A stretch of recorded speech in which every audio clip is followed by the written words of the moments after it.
It was a cold night in the mountains. Snow was falling slowly outside and everything was silent.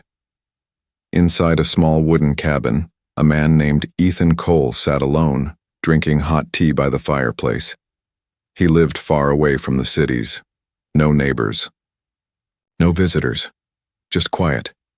Ethan had left the busy world years ago. After the war, he didn't want to be around people anymore. He was tired, both in body and mind. Machines didn't talk back, and silence never lied. That's why he became a mountain mechanic, fixing things for traders and hunters who passed by sometimes. But tonight, something was different. Knock, knock, knock. The sound came suddenly. 3 soft knocks on the door. Ethan stood up slowly, confused. No one ever came this late. Not here.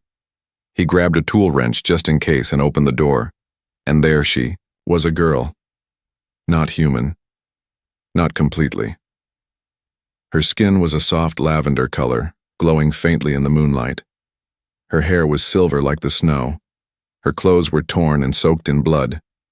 Her arms were shaking, and her legs couldn't hold her anymore. She fell to her knees and looked up at him with big, glowing eyes. "Please," she whispered, her voice barely a breath. "Don't let them find me." Then she collapsed. Ethan's heart raced. He looked around, half expecting someone to jump from the shadows.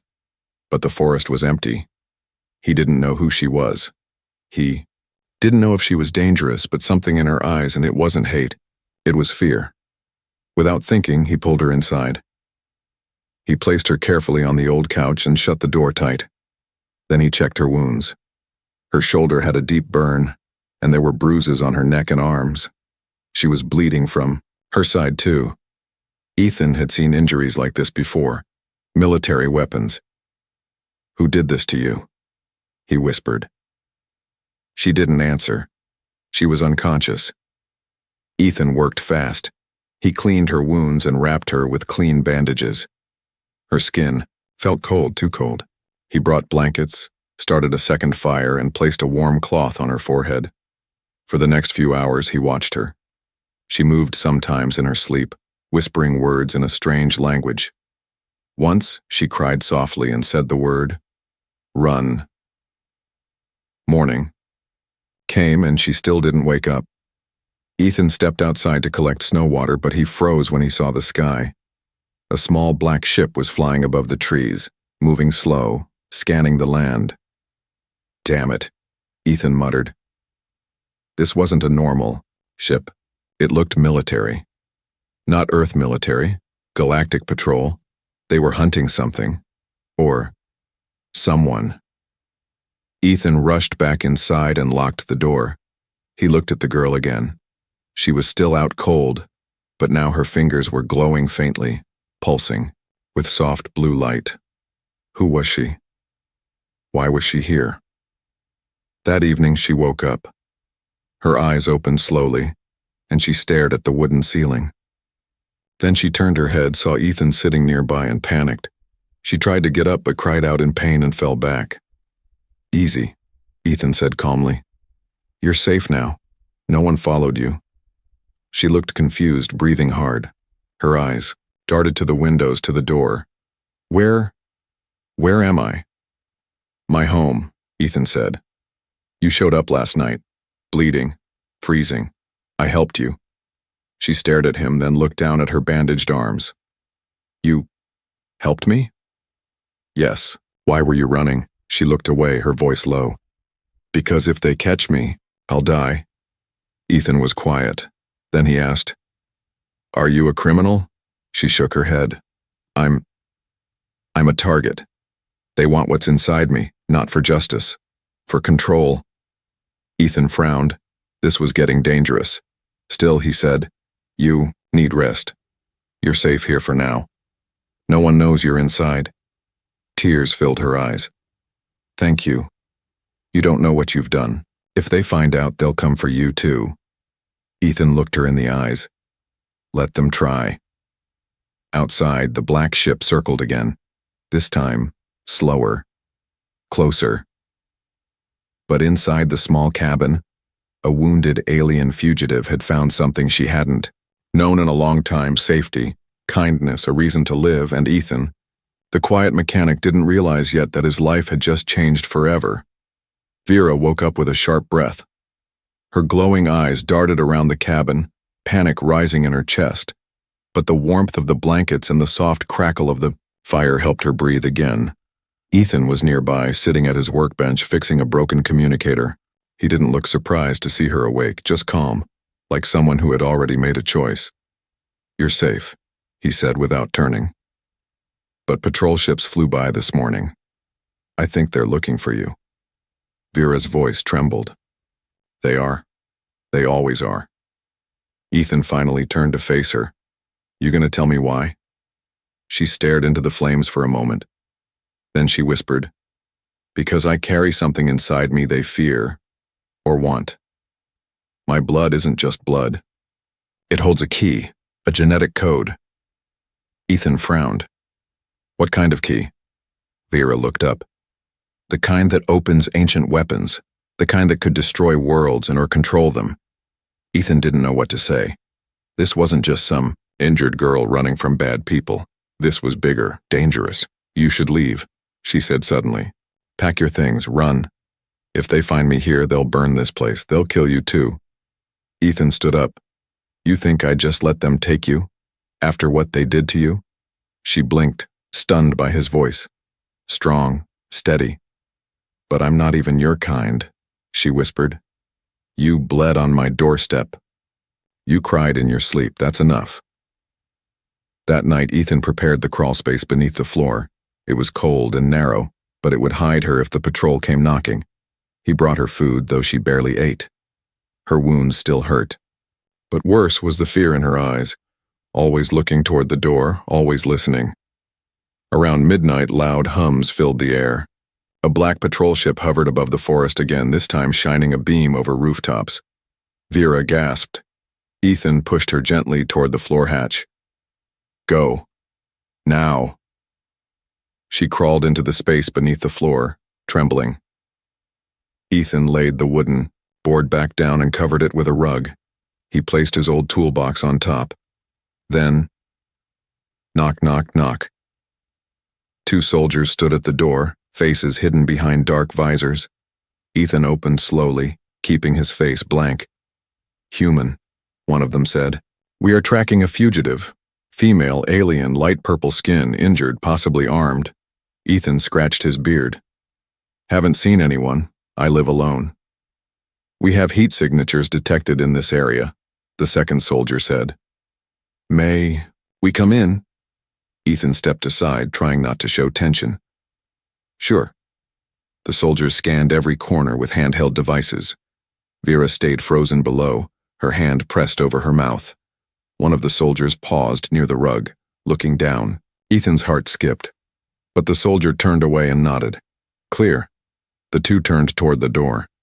Just before leaving, one said, "If you see anything, report it. Harboring fugitives is a death offense." Ethan nodded. "Understood." The door shut. After an hour of silence, Ethan finally lifted the floorboard. Vera crawled out, her hands shaking. "They were inside," she whispered. "I could feel their steps." Ethan helped her to the couch. "I should go," she said again. "I've brought danger to your home." But Ethan was already sealing the windows with blackout cloth. "You're not going anywhere." "Why?" she asked. "Why risk your life for me?" He looked at her. "Because maybe I'm tired of being alone. And maybe I believe you're more than a weapon." The next morning, Ethan built a signal jammer from scrap parts.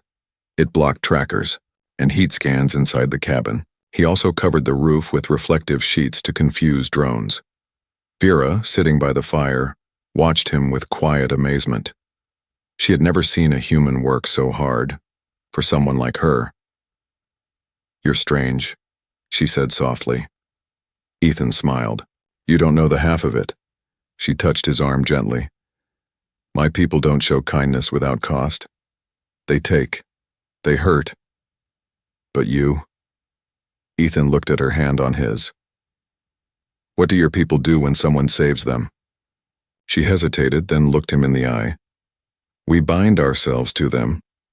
That night she whispered something in her alien tongue and traced a symbol on his wrist with her finger. It glowed for a second, then vanished. "What did you do?" Ethan asked. She smiled faintly. "Nothing harmful, just my way of saying thank you." Outside, the patrol ships were still circling, but inside something was growing. Not fear, not anger, something warm, something new. And for the first time in years, Ethan didn't feel alone. 3 days had passed. Vera no longer flinched at every sound. She didn't hide when a bird flew past the window. She didn't grip her side with pain when she breathed. She had begun to heal. Slowly, but she still didn't smile. Ethan noticed it. She sat by the fire every morning, holding the warm mug with both hands, staring into the flames like they whispered secrets only she could hear. Her silver hair had begun to shine again, but her heart was still locked in shadow. He didn't ask questions. He didn't want to scare her. But one morning he brought out something different. A small box. "What's that?" she asked. "My old war translator. Used it when I was stationed off-world," Ethan said, sitting beside her. "It picks up alien language patterns, helps two people talk better." She tilted her head. "So, we can understand each other more clearly." "Exactly," Ethan smiled. "No more guessing games." They spent the whole day talking. Vera taught him how to say simple words in her language. Navi, water; Torin, friend; Lena, light; and one word she hesitated to explain, Shareth. "What does that one mean?" Ethan asked, pointing at it, in the notebook. She looked away. "It's sacred. It means the one you belong to." He blinked. "Like a mate?" Vera nodded slowly. "But more. It means protector, shelter, someone who becomes part of your spirit." Ethan didn't reply, but something in his chest felt different. Later that night, while he fixed a broken drone on the table, Vera stood in the doorway, watching the stars. "They are closer now," she said quietly. "The soldiers. The signal jammers can't fool them forever," Ethan sighed. "Then we better make a plan."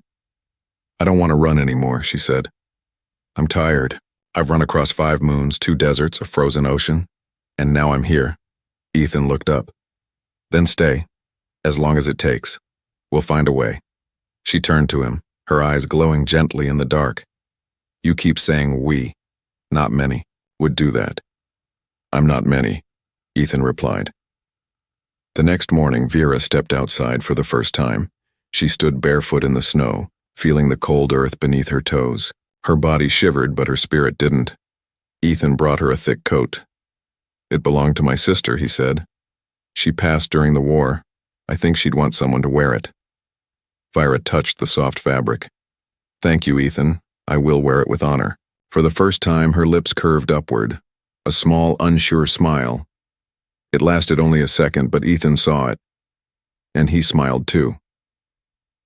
As the days passed, they built a new language, not just through words, but through actions. He taught her how to fix the heater. She taught him how to sharpen metal with heat from her fingertips. He made her laugh with stories about earth animals, especially ducks. She told him how she once rode a sand dragon across a Red Sea. They were different, but not distant. One evening, they sat beside the fire, sipping soup. Vera placed her hand near Ethan's, not touching, just close. "I was raised to hate humans," she said quietly. "Our schools taught that your kind is dangerous, greedy, cold." Ethan chuckled. "Some are, but not all." "I see that now," she said. "I feel it."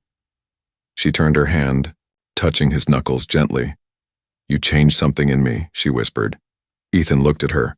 "I'm not trying to change you." "I know," she said. "That's why it's happening." That night, while Ethan slept on the couch, giving her the bed as always, Vera watched him under the soft light of the moon. She pulled the old coat tighter around herself and whispered a word in her language, Shareth. It slipped from her lips like a prayer, a word of deep meaning. a word she wasn't ready to say to his face yet. But it was growing inside her. Not just trust, not just safety, something deeper. And for the first time in years, her heart beat for more than survival. It beat for someone. The wind was stronger that morning. Cold air whipped through the trees, shaking snow from the branches. Inside the cabin, Ethan stared at a drawer he hadn't opened in years.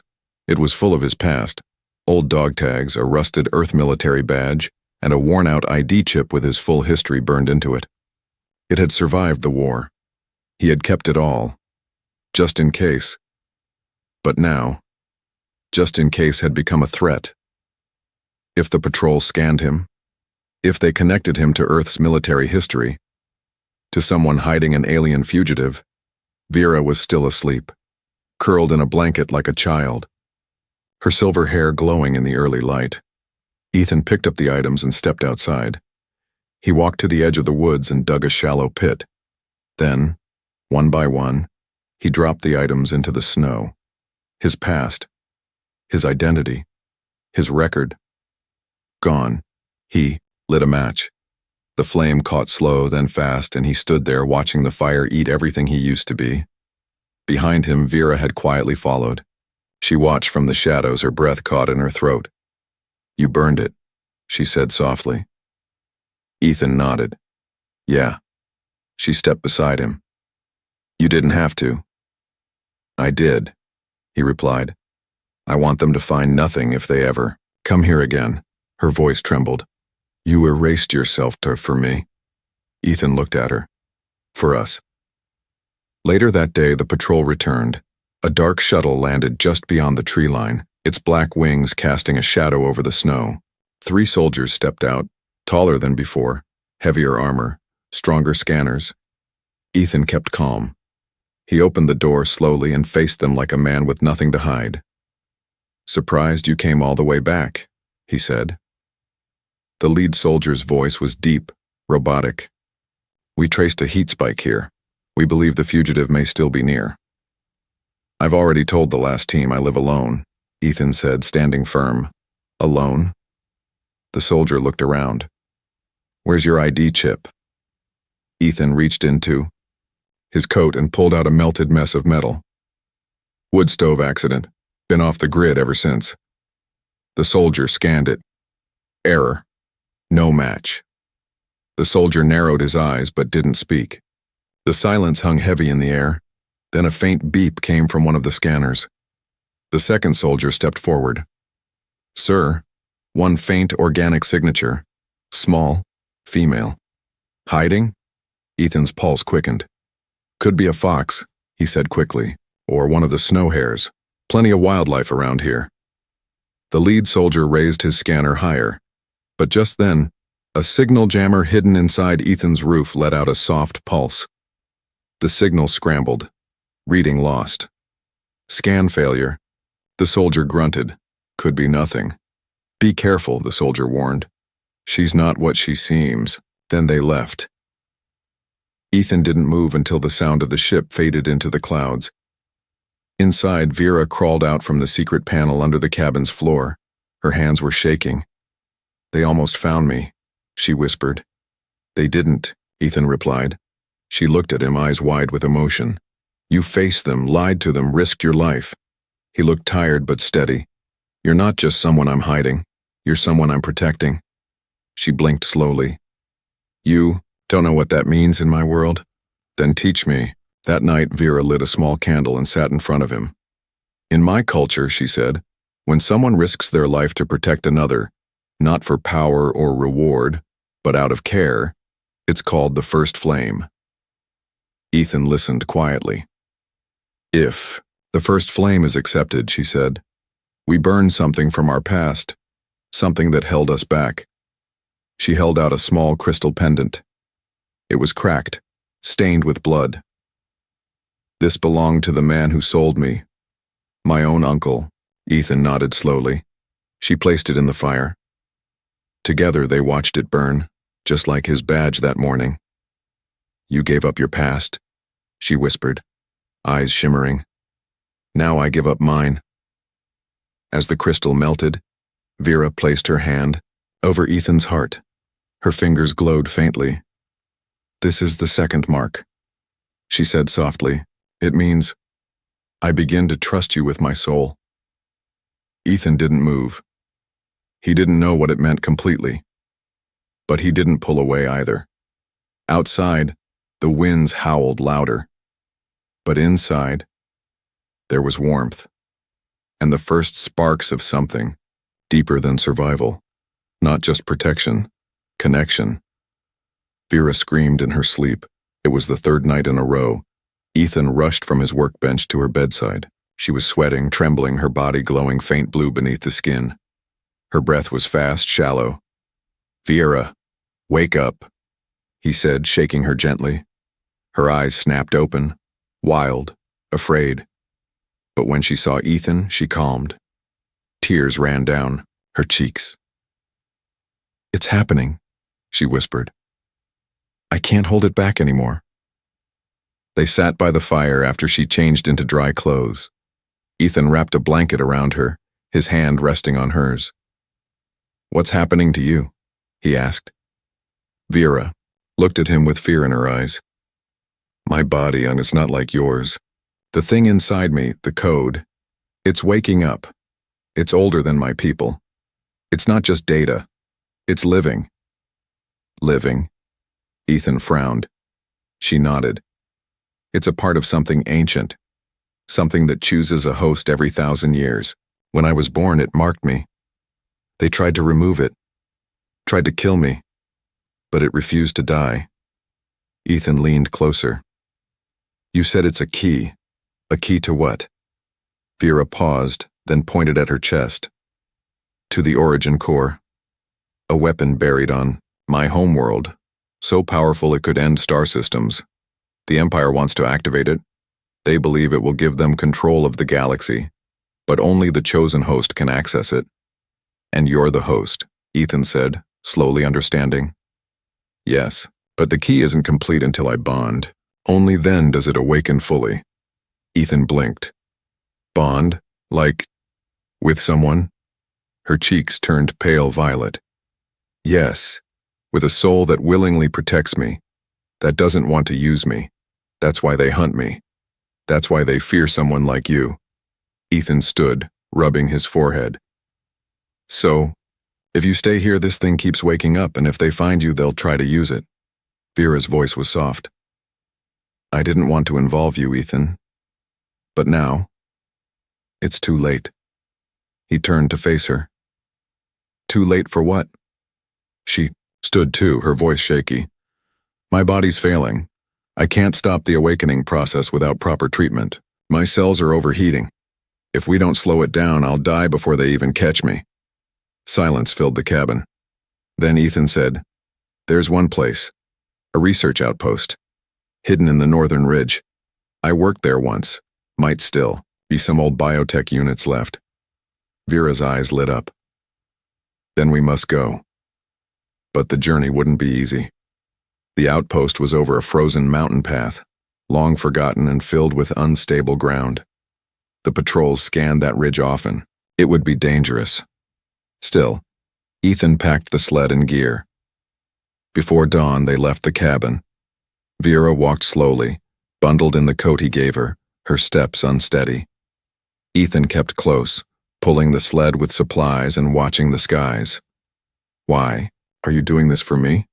she asked after an hour of walking. Ethan didn't stop moving.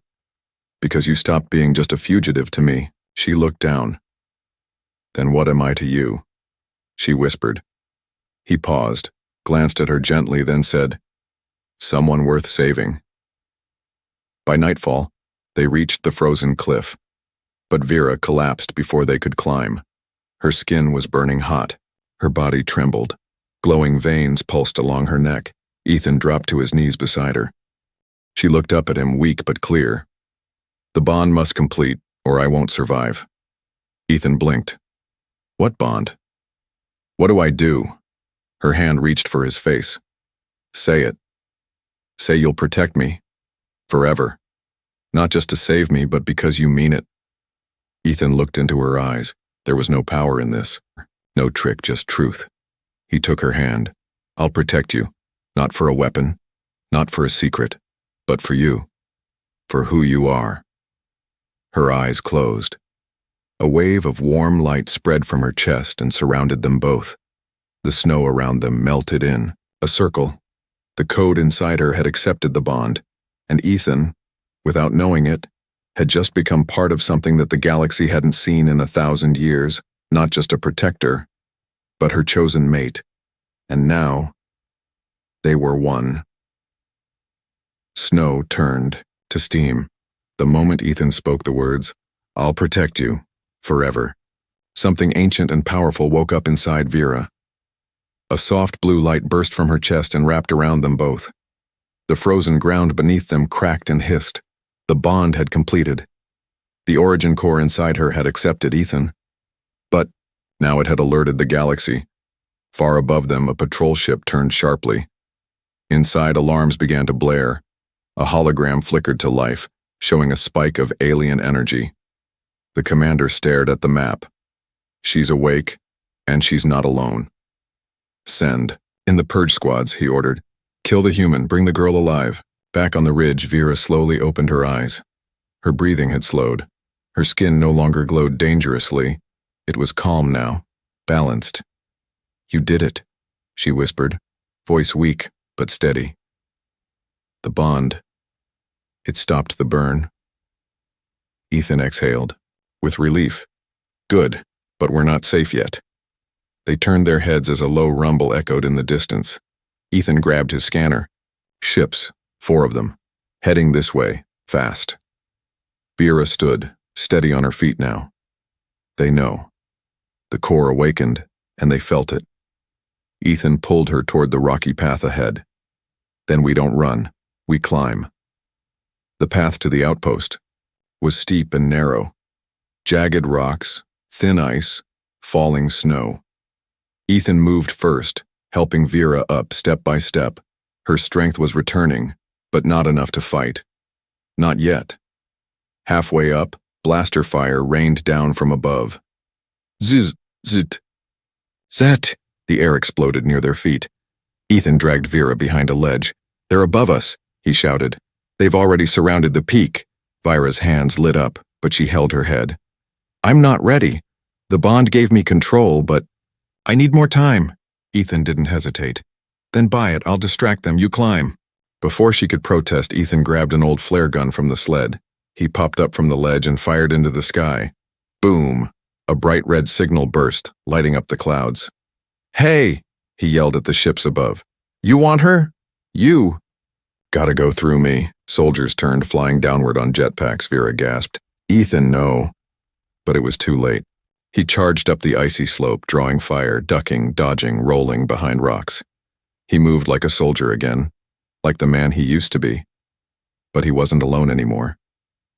Not this time. Vera pressed her hands to the stone, whispering words in her native tongue. Blue runes glowed beneath her fingers. Suddenly the mountain shook. A wave of heat spread outward, melting the snow in a flash and blasting 3 soldiers backward. One slammed into a tree. Another crashed into the cliffside. The third tried to fire, but his weapon melted in his hands. Vera stood, hair flowing in the rising wind. Her body pulsed with blue energy, her eyes glowing brighter than stars.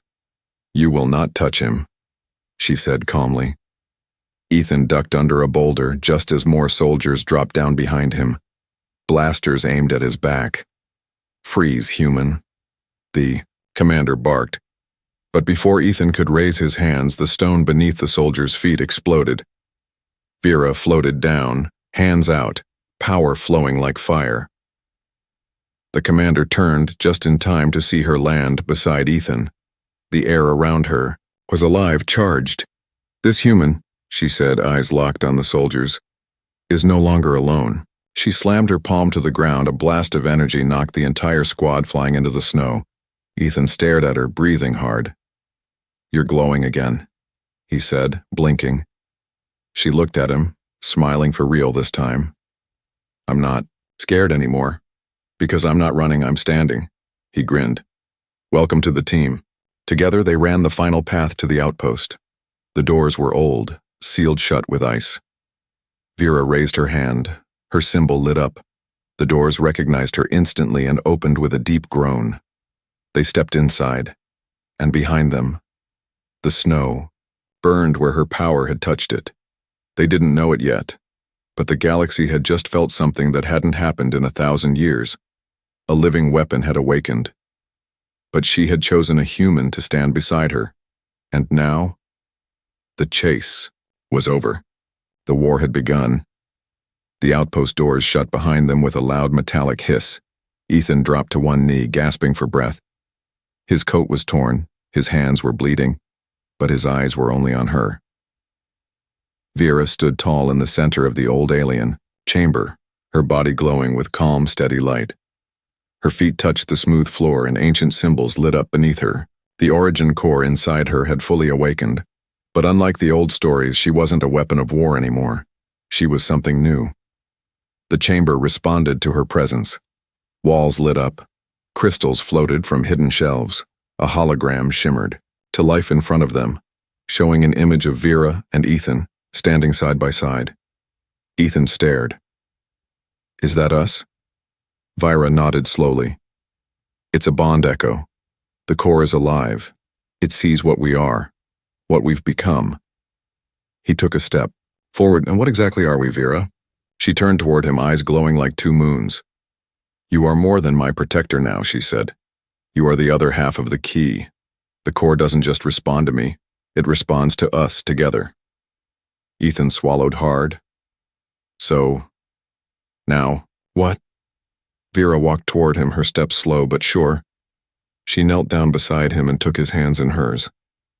"In my world," she said softly, "we don't say I love you first. We show it, we bind it, and we speak the truth last."